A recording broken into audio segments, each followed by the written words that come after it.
Hello, students. How are you all? I hope you all are fine.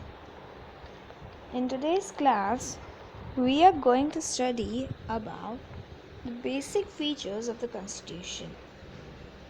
In our last class, we already studied about the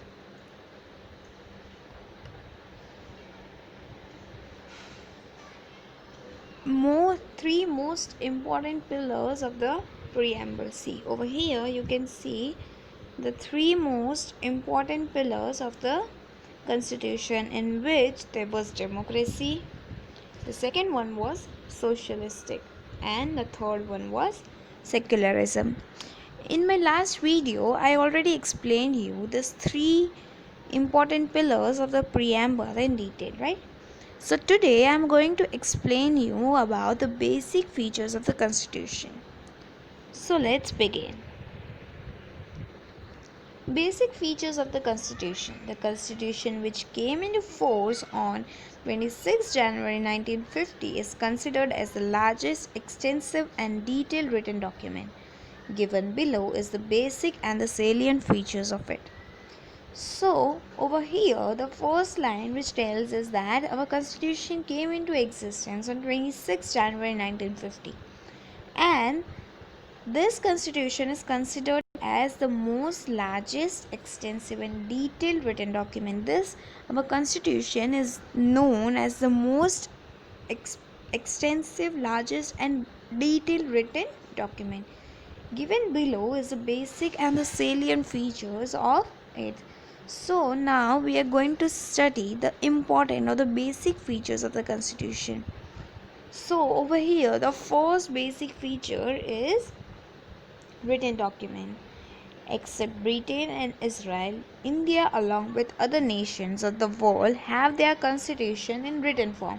So the first line tells that the British and the Israel country is the only country who is not having their their constitution in written form. Instead, the other countries along with India, many other nations are having the constitution in written form. Considering the social, geographical, diversified circumstances and prehistoric notations, and the Constituent Assembly has kept the drafted constitution in written form. So, by considering all the aspects like the social, geographical, diversified circumstances and prehistorical notations, the Constitution Assembly, the assembly or the team which made Constitution, has kept the drafted constitution in written form. So they had made a draft, which means they have written the constitution and they have kept it in a draft form, that means in a written form.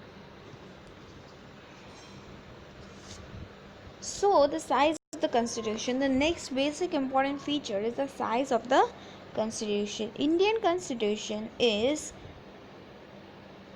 divided into 22 sections comprising 395 articles and 8 appendices, and now there are 12 appendices. The Constitution comprises provision for state administration and state interrelation, fundamental rights, principles of political policies, judiciary, election commission, government institution, minorities, scheduled castes, and deprived groups.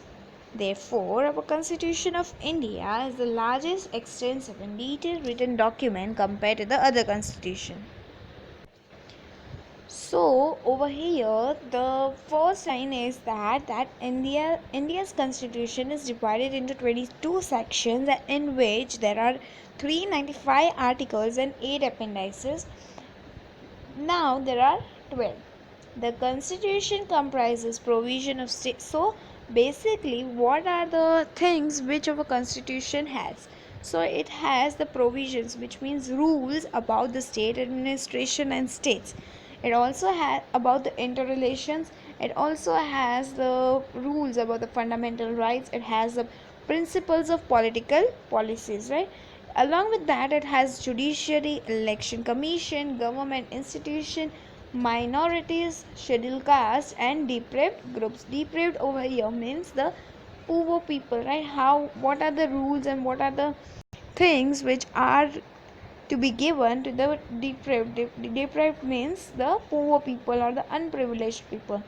Therefore, our Constitution of India is the largest, extensive, and detailed written document compared to the other constitutions. So, this is the reason why our, because we are having all these things, all the provisions regarding all the, taking into consideration about all the things, whether it is a fundamental rights, whether it is about political policies, election commission, each and everything which a nation needs, everything is mentioned. And this is the reason why the Indian Constitution is a very detailed document as compared to the other constitutions.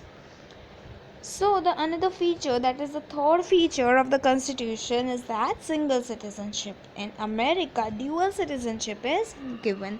So our Indian constitution has a single citizenship policy. In America, there is a dual citizenship. For example, I live in India, right?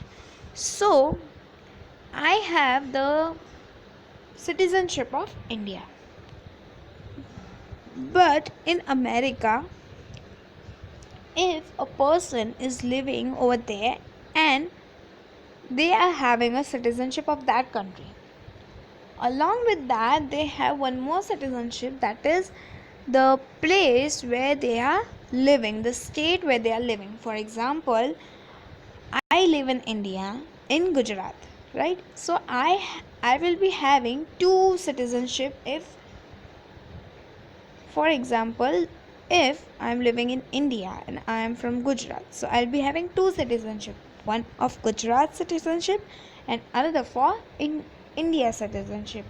This is the dual citizenship given in America. One for United States of America and other for state citizenship. The Americans have dual citizenship, but in India there is only a single citizenship. We have only a single citizenship, that is of India, irrespective of any region or state of the country. Whether they live in any part of India, they don't have another citizenship for state. But there is one exception, that is only citizens of Jammu and Kashmir have dual citizenship. See, this is the most important thing, that our country is having a single citizenship, but the people who lives in Jammu Kashmir, they have a dual citizenship rule, one for India and another for state of Jammu Kashmir. They have, the people who are living in Jammu Kashmir, they have two citizenship, one of Indian citizenship and other for Jammu and Kashmir. Now my last basic feature of the constitution is that the center with strong federal structure. So I already explained you about the federal system, right? So basically a federal system has two governments. One is the union government or the central government, and the second is the state government. One more important thing about the federal system is that both the government, that is the state government as well as the central government, both of them have their different powers. And the third feature is that they don't interfere, no other country can interfere in the matters of the federal system or the matters of our country, right? So this federal system is very strong in our India. Let's see in detail about this. India is a union of states, right? So our India has many states, which means we have a union, we have a combination of different states. There is nowhere any reference of a word federal in the constitution. Union of state is the sentence used for India.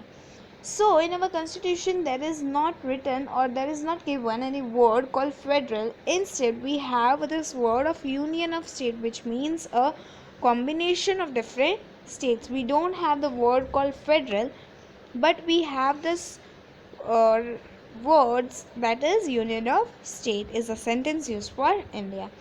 By the use of word union, a permanent and irreversible relation between union and its component state is indicated, which means by union. What do you mean by union? Union means together.